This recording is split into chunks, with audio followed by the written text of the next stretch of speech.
And good morning. It's time for the Mike Hewitt Show, brought to you by Renegade River in Spring Lake. And here is your host, Mike Hewitt. Hey, good morning. You know, I always want to pause for a minute and just enjoy that song. I love that song. I do. It's a great song. It's a great song. Should I crank it up? No. Yeah. There you go. Hey, Jim Riley is back in the station and in the studio. Welcome back. I'm very happy to be back. Thank you. Back in the state, even. So you and the Obamas were skiing again. Well, the Obamas ski in Aspen, and they didn't ask me to attend this year. Yes, done with skiing for the year, it looks like. You're certain? Well, because you were know what? back, and I thought you were done, and then I got to tell you, where's Jim? I did look. I get a daily update on snow in Colorado, and I did look. I suppose had they gotten a foot of snow, who knows? The itch might have needed a scratch. Jim, are you getting too old to go down a hill at 40 miles an hour? Absolutely, no question about that. I was always thinking bunny hills until I started seeing pictures on Facebook from the hills you were going down. Those are big bunnies if they're bunny hills. Those are not hills. Those are literally mountains.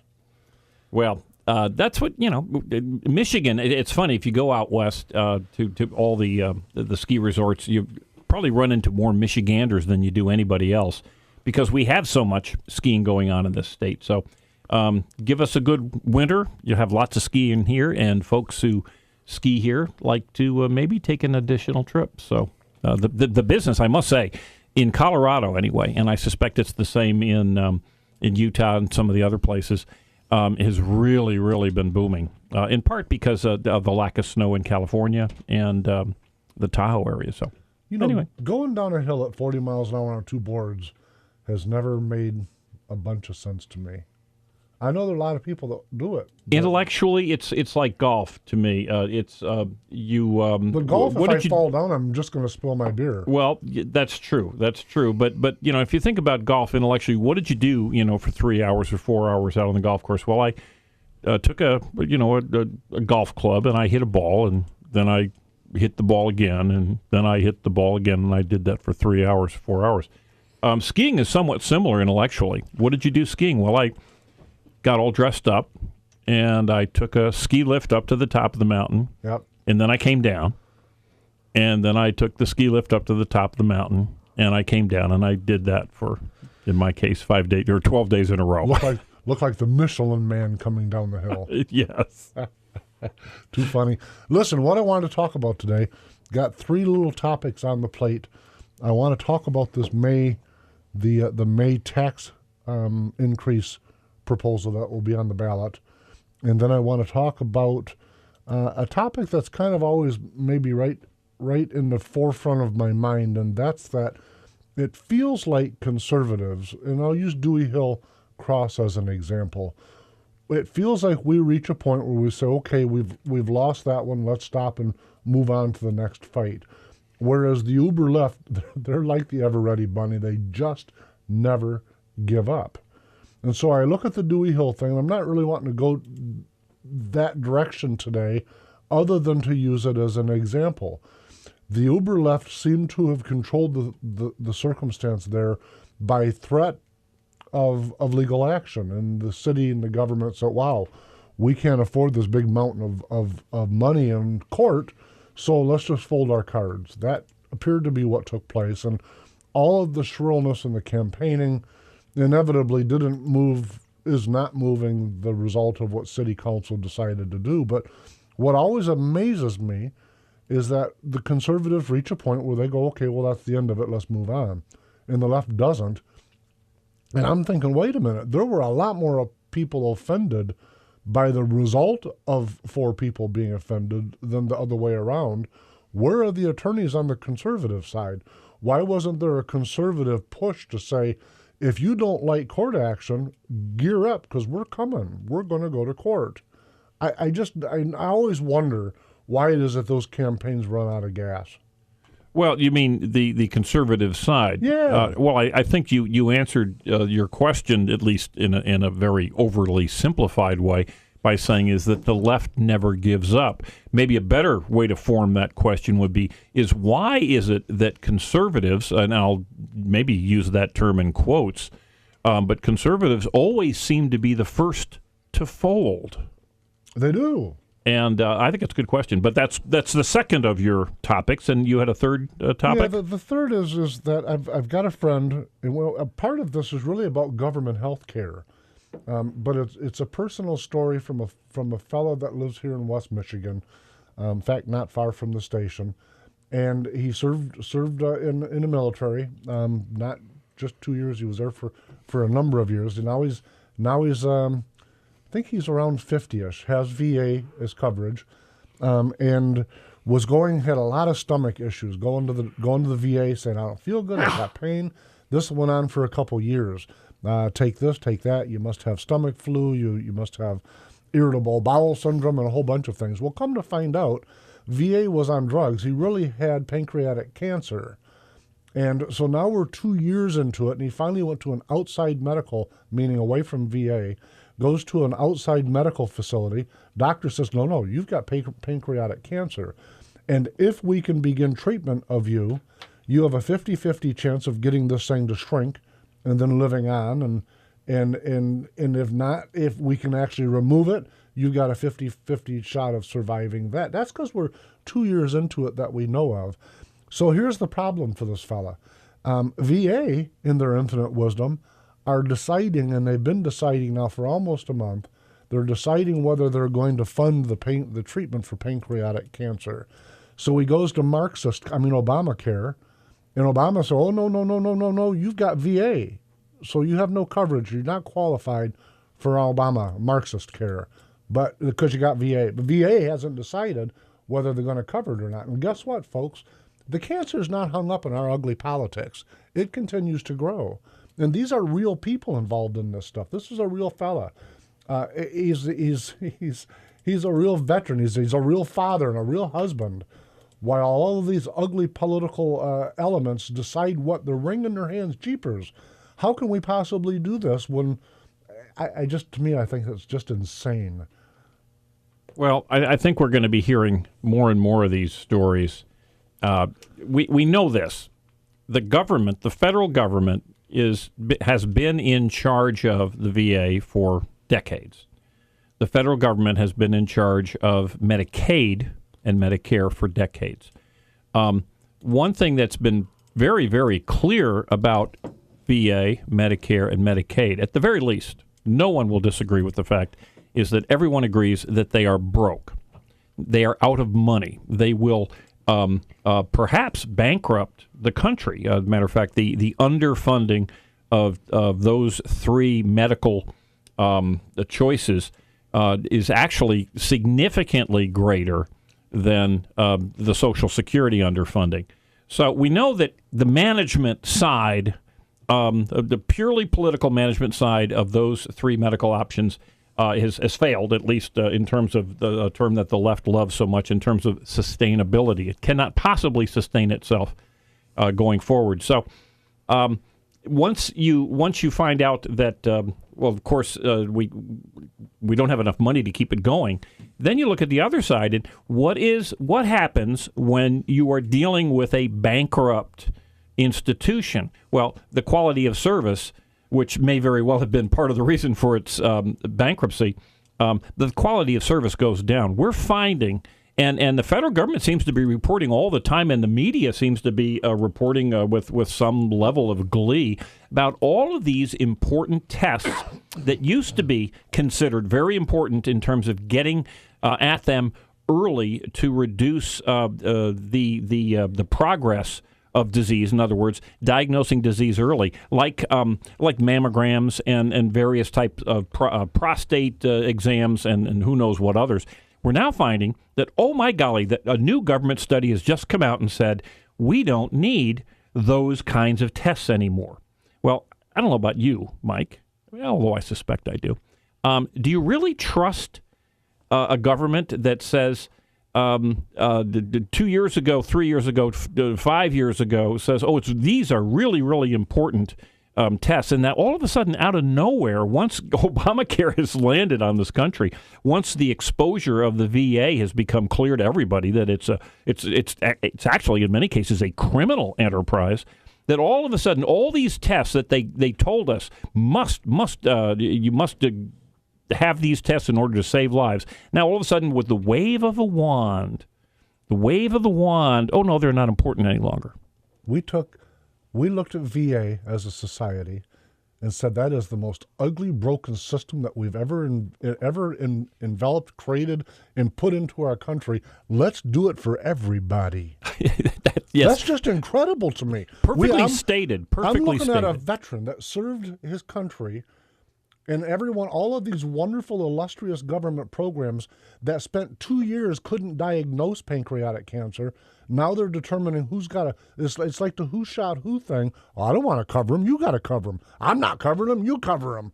What the heck kind of system is that would do that to a U.S. veteran? They were giving hundreds of thousands of dollars of bonuses to individuals, not in total, millions upon millions in total, but they were giving bonuses to the VA executives who were actually creating walls so that veterans who desperately needed the various medical care could not have access to that care. They were giving bonuses to keep the men and women who have protected this country from getting medical care. And they took those bonuses and skedaddled out there like rats. Criminal, in my opinion. Absolutely. I'm looking at a picture of a guy, and his name is Brian Brookman.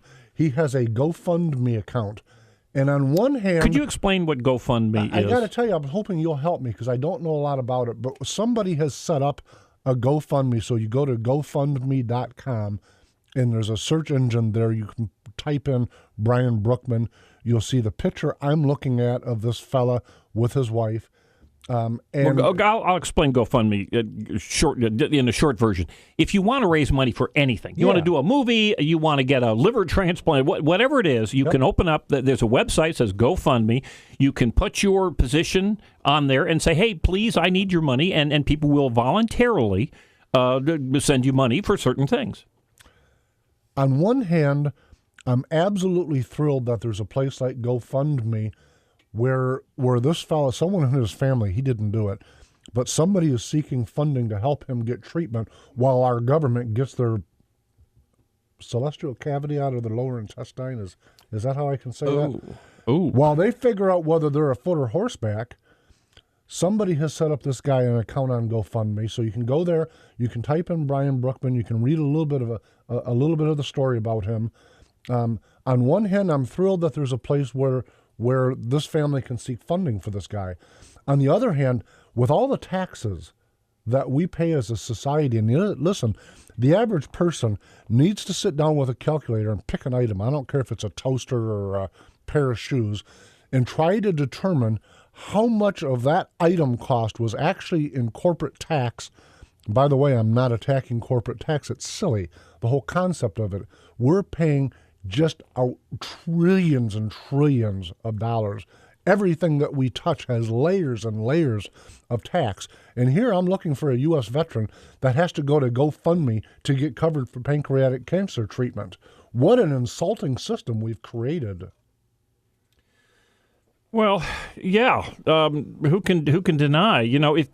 Let's face it. Most of us have a far greater and more quickly needed desire for food than we do for medical care, all right? Unless you're dying of cancer. Well, you have medical care needs occasionally, typically at the end of life, but you need food every day. If you got children, you can't say, hey, we're going to start feeding you when you hit 65. And yet the federal government does not provide us with food. And as a matter of fact, shockingly, because the federal government does not provide us with food, we have any number of different types of choices, from restaurants to cooking at home to grocery stores to delis and on and on and on. Before the government helped us with health care, which they ought not to do, to your point, before they started helping us, health care costs in America were 5% of the average income, and vastly more people had access to health care than they do now as a result of this train wreck of a government helping us into health care. Well, we need to get a calculator and do the math here, folks.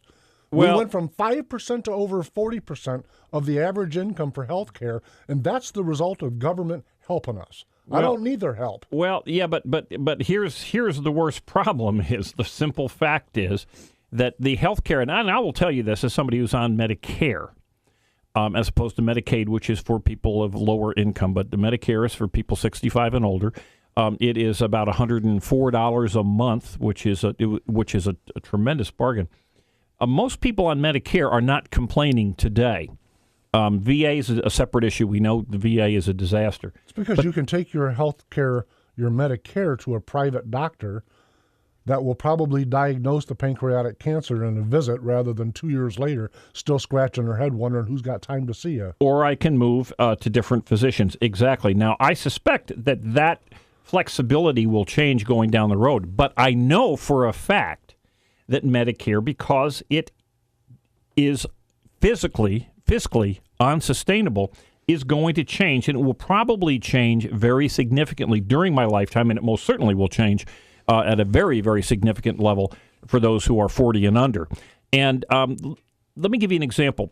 As I said, I'm paying about $105 a month now.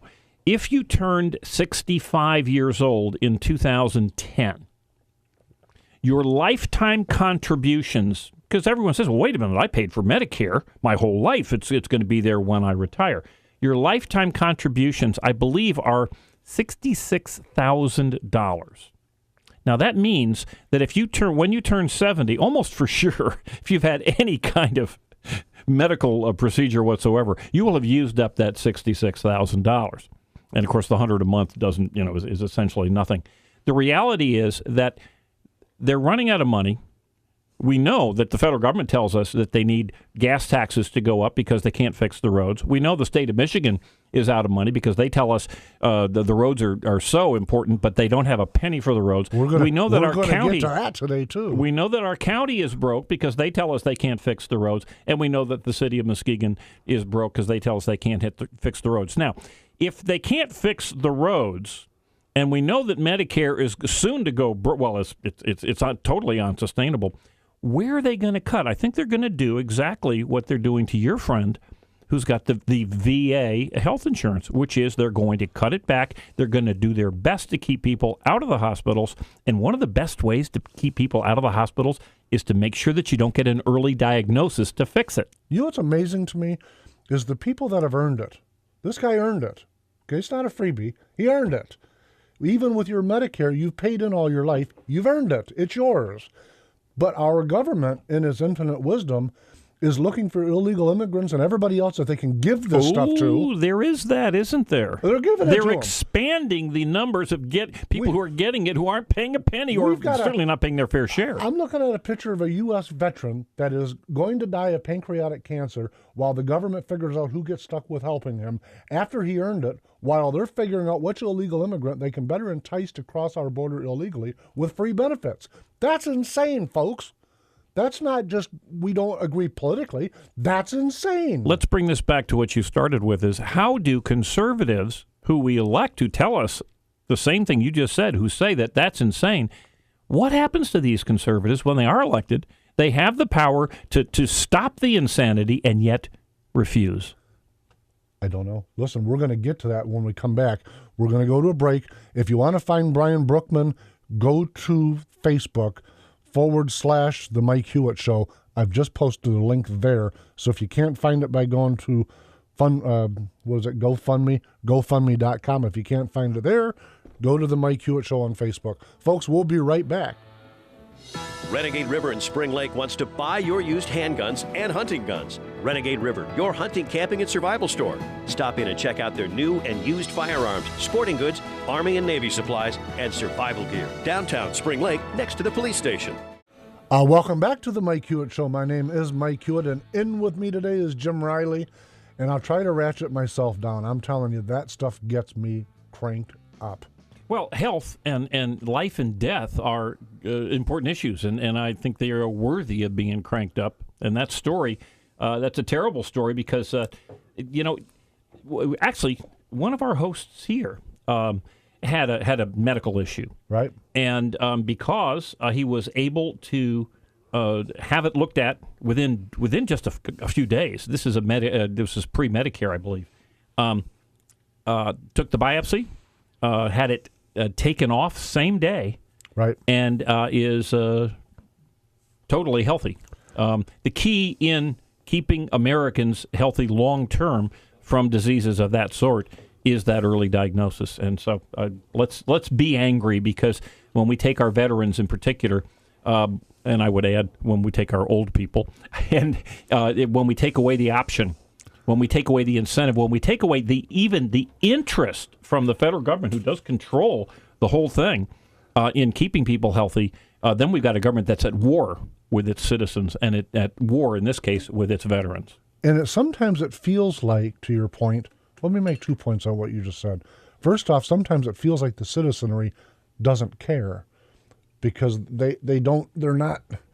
I got to tell you, if you sat down and had these conversations with founding fathers, they would literally be up in arms, because we're way over the top of anything that the Grand King did to the colonies. We're flatly over the top with the amount of liberty that we've surrendered. But listen, I speaking of liberty and surrendering, there's a vote coming up in May. I'm sure you're going to vote yes, but I'm going to cancel your vote and vote no. We're being asked in May. He says jokingly. Well, you look like a proponent of just MOTAX. I am. Well, let's get to this big vote, because this is critical. People have heard about this, but there are other little pieces of information that are coming out. Listen, there's lots. And one of the things that I did early this morning in doing show prep was to try to find a source that I could, I don't want to say trust, but that didn't have an angle in the fire. And the one that I've settled on is the Mackinac Center for Public Policy. They're neither Republican nor are they Democrat. They are independent. Frankly, they tend to be fiscally libertarian in most of their articles. And when I say that, keeping in mind that they typically just do the math, whether you like it or not. So I went to the Mackinac Center for Public Policy on the issue of the May road tax. You went to their website. I'm at their website which anybody can access. You can go there, and once you're there, you can type in the title, Michigan's May Tax Proposal. Proposal 1 would raise taxes $2 billion. Every year. $2 billion. In perpetuity, and actually it's a constitutional amendment, folks. Well, keep in mind, it's $2 billion a year. Put it in the context that the discretionary budget of the state of Michigan is something in the neighborhood of $30 to $35 billion a year. It's larger than that because of this Medicaid expansion, but it's about 30-some million dollars. That's the discretionary budget. That's the budget that they can use to give to the film makers, and they can give to people to take trips, and they can build a new Senate building and things of that sort. That was million, you said, right? Billion. No, $37 billion is discretionary? That's the discretionary budget. Yeah. This vote that will be taken in May will add $2 billion a year in taxes, taken right from everyone in this room, everyone who's listening to us, to that pile of $30-some billion. So that's like about a 7% increase. That's about a 7% increase right off. Now, in total taxes, of course, it'll be about a 16% total increase for the citizens and the businesses in the state of Michigan. Individually, to have to pay that because it's a sales tax increase, and it's any number of other taxes. Listen, it's a lot of tax, folks. It's not just sales tax. There are some of the advocates that will say, "Oh, Mike, stop it! It's only a penny. It's just from 6 to 7%." Until you start looking at the state's economy, now it's not a penny; it's huge. It's gigantic. Well, it's a gigantic increase in the size of state government. Again, state government generally is limited by the amount of revenue that it gets. And what we will do is we will bingo right off the top, give it a 7% or more annual increase in perpetuity. And the way this particular legislation is written is it will increase as inflation and other prices go up down the road. So this is like setting a worm in your apple, because it's going to continue to grow in perpetuity. Not only will it grow with the inflation rate, but frankly, it will cause inflation. Of course it will. And let me drive into it for a minute. When you break the $2 billion down, We keep hearing it's only 1%, 6 to 7. Mikey, calm down. That's no big deal. But it adds up according to them, according to the Mackinac Center for Public Policy. That adds up to $1.427 billion per year. That 1% that's only a penny is no big deal.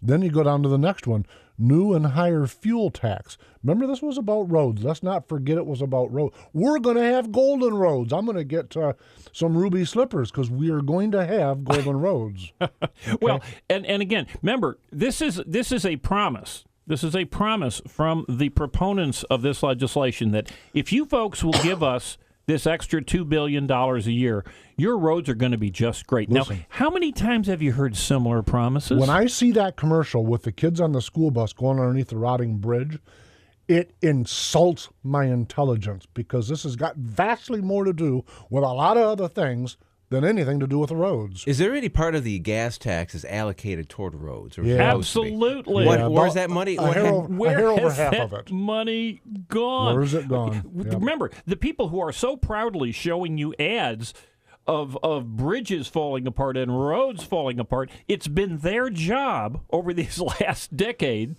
to fix them. They have failed, and they're using their very failure as the reason for us to give the same people more money. And we're going to believe them? Here's how it goes. You got $1.4 billion in sales and use tax increase. You've got $463 million in new and higher fuel tax.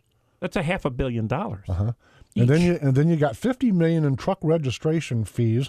So when you go to rent a U-Haul, when you go to the store and you buy something that was trucked in, when your employer who uses trucks to get his product in and out, lays you off. Your employer is going to be paying more in taxes and lays you off or moves to another lower tax state. All you folks that love the idea of bilking companies, you please remember for a moment, when that company doesn't lose money, if it's profitable or at least breaks even, that means whoever bought its products and services paid the tax.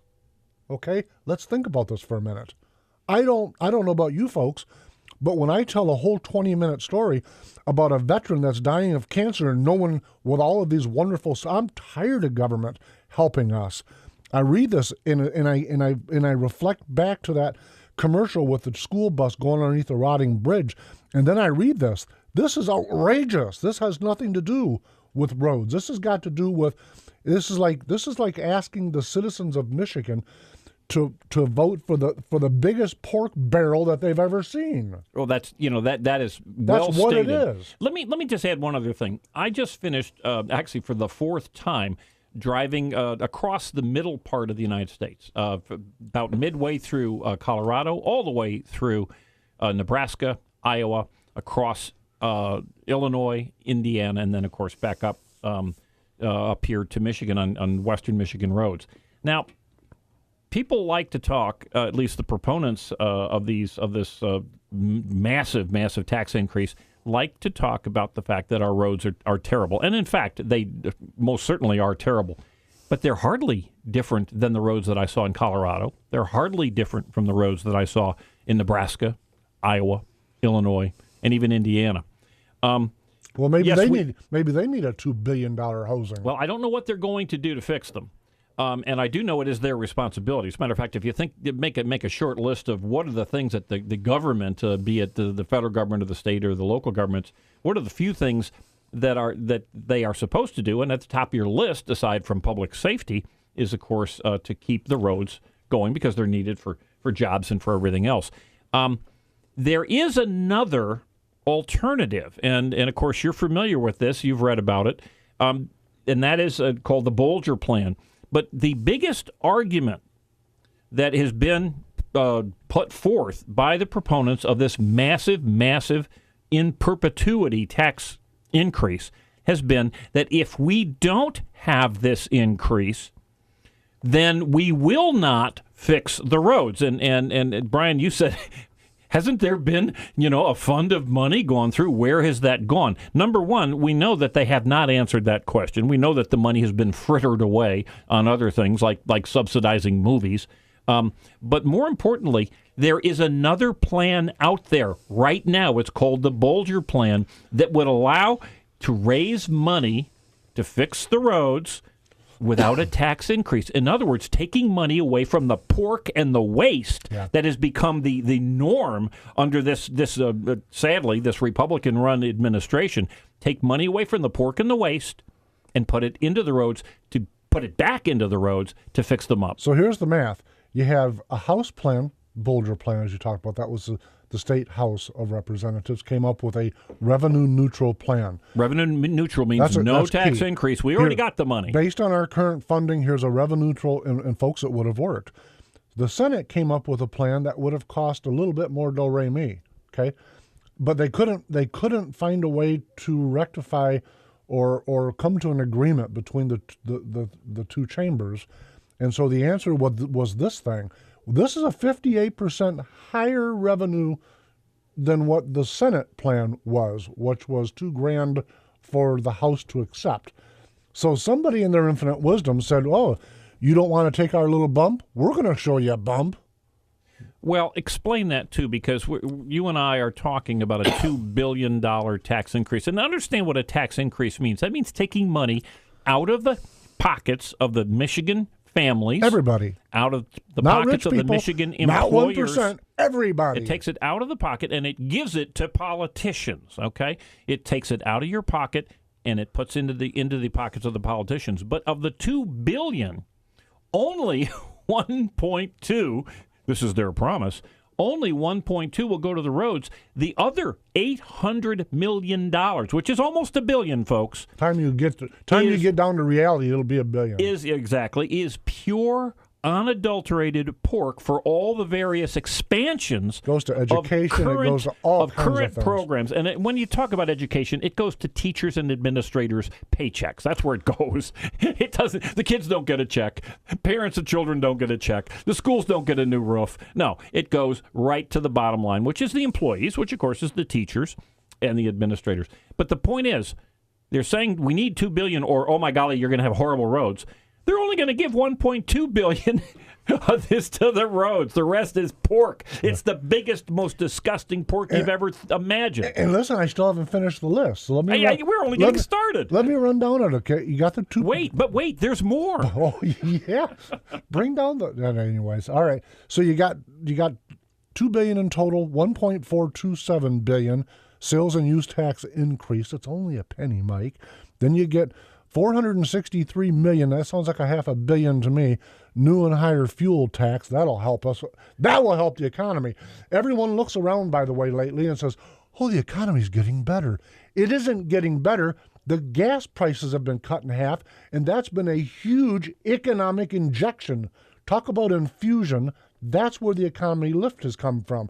So they sat around and said, holy moly, we can't have success. Quick with the taxes. So, $463 million in new and higher tax, $50 million in truck registration, and folks, they didn't forget you, because $10.9 million is going to come from a little increase in vehicle registration fees. So, the sentence starts out. So that means that if you're going to register your car next year, if this passes, and by the way, the registration fees have gone through the roof over the last 5 years that's anyway. The kick. Let me just finish the sentence. It's going to cost you more? No, listen, I drive a 2004 Jeep Liberty because I'm cheap. It has 175,000 miles on it. My birthday was in January. I paid $126 for the tabs, okay? So I read this. It says, currently, the state provides relief from registration taxes as vehicles age. I'm thinking, that was relief? Holy mackerel. $126 on a little dinky plastic piece that I got to stick on my license plate for a vehicle with 175,000 miles on it. That was their idea of relief, and they're going to take away my relief. You better get a hold of your ankles because they're coming for your wallet. Well, again, I think I'm maybe looking at the broader question is, will this tax increase, number one, actually make our roads better? Nope. And number two, will it make the lives of Michiganders, folks who live here, better in the sense that will employers employ more people? Because that's the ultimate real issue here in the state of Michigan. Remember, Blanchard? We know unemployment is awful. And the question is, what will this do? What will a massive increase in taxes to corporations in our state due to employment. Do you remember Blanchard? Very vaguely. Okay, and do you remember Engler? Yes, I And do do. you remember Grandhome? Yes, I do. Okay. Sadly, Listen, more vividly. And do you remember Milliken? Yes, I do. Very vaguely. And Romney. Here's my point with a list of governors gone by, and this is not a shot at Snyder. This is a shot of government. Because if you Google every one of those names with road tax, you'll find that we've had this debate every single year. I didn't know that. Every year. Enough, folks, enough. Somebody needs to be fiscally responsible. Somebody needs to grow up and be good stewards of the tax base. Well, okay. Now you mentioned the whole list of governors. Most of whom were Republicans. Listen, not just it's about an even match. By the way, if you go back through the history of Michigan, it's real close to an even match. This is not partisan. This is called poor stewardship of money. Now, I'm just telling you what it is. It's not partisan. Every single year, when Michigan's snow and ice retreats, we have potholes. And so as a result, every single year, there is a new invigorated reason to have increased tax, and it hasn't mattered which party was in power. Well, let me ask you this, because you started with one of your topics, is how is it that folks who ostensibly, who get elected as saying that they are fiscal conservatives, how they drift? We now have had 4 years of a Republican governor. We're now in the 5th year of a Republican governor, a Republican Senate, and I believe now we're in our 3rd year of a Republican House. So in other words, Republicans are in charge. How is it that Republicans who in theory, that one of the very few clear fiscal differences between Republicans and Democrats historically has been, or so they tell us, has been that Democrats want to expand government and they are tax and spend and they are wasteful. Republicans are conservative with your money. They don't expand government. They care about every penny that's being spent. And yet what we have here is all Republican all the time now. We're in the 3rd year now of Republican House, Senate, and governor. How is it that we have gotten to this point where the difference between Republicans and Democrats is so weird that Democrats as a group are essentially saying that they're against this tax increase? Yeah, how did that happen? But listen, now you're wanting to make it partisan, and I don't see it as that. But I'll tell you this: the same Democrats that are opposed to this helped craft it. They did. And if it were Grandhome advancing it, they'd be all clapping like penguins. But let's not make this partisan, because this is just silly politics. Let me give you a Well, it's poor politics because the Republicans are going to get blamed for it. The County Road Association of Michigan says that Proposal 1 isn't the end of higher tax. And what he's saying is this is not partisan. This guy, I don't know what party he's from, but he's the County Road Association of Michigan, and he says that once this prop is passed, assuming it is, that what you're going to see then is a lot of local millages seeking more local tax for roads. Well, we've already seen 2 here in Muskegon County. We saw one countywide that was voted down, and we saw a citywide millage that was voted down. So we know, there's not even any question, we know that the leaders of our county and the leaders of the largest city within that county have both told us that they are broke. They do not have a penny more to fix the roads unless they get a new tax on you, on your employer, on every business that you're interested in attending to, going to, or working for. Folks, we're going to go to a break, and we'll be right back. Be a survivor, not a statistic. Renegade River in Spring Lake has new and used handguns, hunting guns, sporting goods, and survival gear. Protect your rights and your freedom. Ask about their CPL classes. Renegade River, next to the police station in downtown Spring Lake. Welcome back to the Mike Hewitt Show, and with Jim Riley today, and he's explaining to us how he can't wait to vote yes on the May tax proposal. Well, yeah, it'd be nice to vote yes because you had a belief that the good stewards in our state government, be they Republican or Democrat, would in fact, 1, deliver on their promises, and 2, deliver in an efficient and an honest way. No, I'm going to vote against this millage. I don't believe that, 1, they would deliver it as they promised, and 2, that they would do it in any kind of an efficient way. So, no. I'm not going to vote for it. This is May, by the way. The May election is, do you happen to have the date in front of you? I don't. Would it be the, because I know it's a little different. You indicated that this is a May election because the Constitution requires it to be in the month of May. For any tax increase. Because it's a tax increase, which I found interesting. Yeah. So I can tell you what, several years ago, I chaired a tea party, and just a little dinky local tea party. And I had a visit from a friend of mine from Lansing that was an advocate of a tax increase for the roads. Not $2 billion. Statewide or countywide? Statewide. Statewide, okay. And they were looking for Tea Party supporters back then. And but at the time, the focus was solely and only on actually a tax for roads. Folks, this is not actually and only a tax on the roads. But that's all they wanted back then. And I said then, listen, I said, if you change the way the state of Michigan conducts itself, meaning things like prevailing wage, and you've heard me rant on prevailing wage before, it is the most ludicrous way of conducting business for contracting labor possible. It's like somebody sat down and said, what is the most convoluted, expensive way we can possibly get this project done?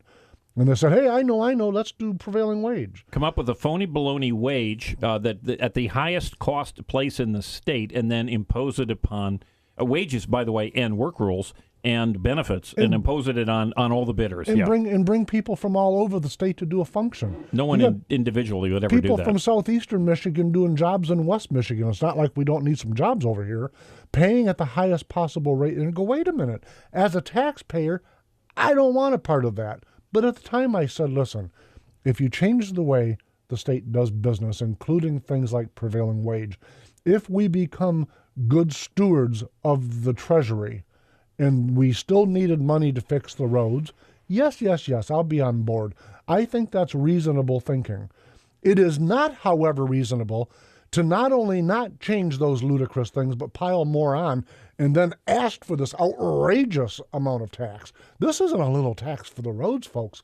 This is flatly outrageous. This is pork. Oh, this would embarrass folks in Washington, D.C. Well, it does another thing too. Yeah, it really ought to. This is something that ought to embarrass those who are unembarrassable, and yet, of course, you've got a little over our current government state government doesn't seem to be bothered. Yeah, you got a little over 9 million people in Michigan, the last I saw census report, and you've got a $2 billion, by the way, this isn't a $2 billion cost for roads, to Brian's initial point in the very beginning of this. This is in addition to what they're already collecting for the same roads. Let me just change the focus a little bit here. We talked about this off air, but I think it's kind of important.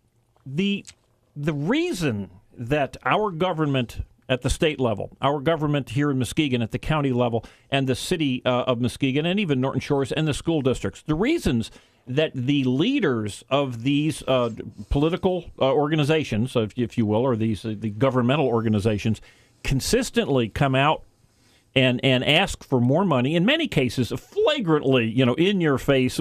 Everybody knows this is going to be full of pork and vote buying and everything else, is because almost every time we, the people, get a chance to vote, we approve it. So who, in fact, do we have to blame here? If government says, hey, I'm not going to fix the roads. I'm going to take all the money and I'm going to do it for whatever I want to do. I'm going to give it to the unions. I'm going to give it to the builders of the new Senate building or what have you. Because I know that the only thing I need to do to succeed, to get more money, is to say, hey, I'm broke, and your roads or your medical care or you name it, something that's important to an individual, we're going to take it away from you unless you vote me more money. As long as we line up and approve those votes year after year after year, why shouldn't they continue to do it? We can sell it to you. We can show a picture of nice little children on a school bus going underneath a rotting bridge, and somehow we're going to get an extra $1 billion that has nothing to do with that bridge or those kids.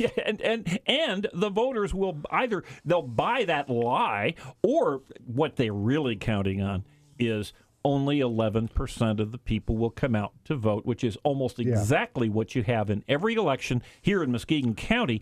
11% on millage elections of all of the registered voters come out and vote. So in other words, if you sit home and you're not all excited, you're not one of the guys volunteering to give extra money to the politicians in Lansing, then you are in fact voting for this tax increase, because there's a certain number of people in that 800, well, actually in that 2 billion, that are saying, wait a minute, I'm going to get all this money, man. I'm going to get my friends, my family, I'm going to get my employees, everybody to get out there and vote for it because we get the money. Listen, in 2006, I ran for State House.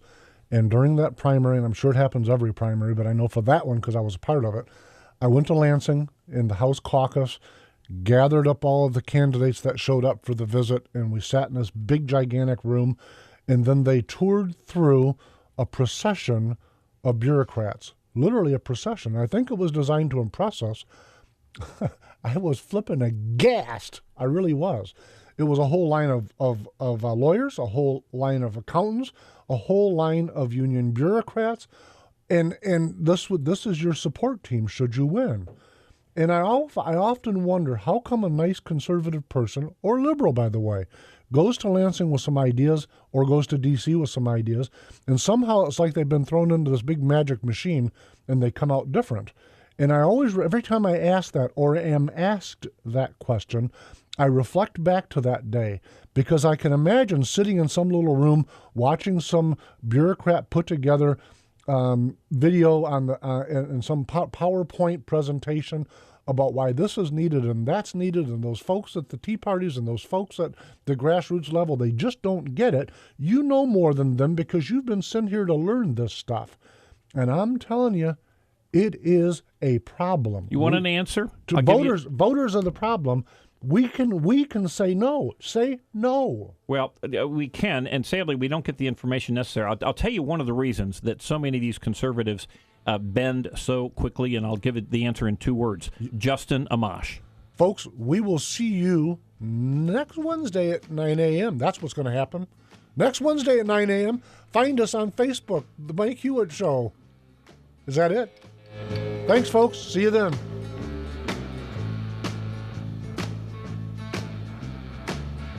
Renegade River in Spring Lake wants to buy your used handguns and hunting guns. Renegade River, your hunting, camping, and survival store. Stop in and check out their new and used firearms, sporting goods, Army and Navy supplies, and survival gear. Downtown Spring Lake, next to the police station.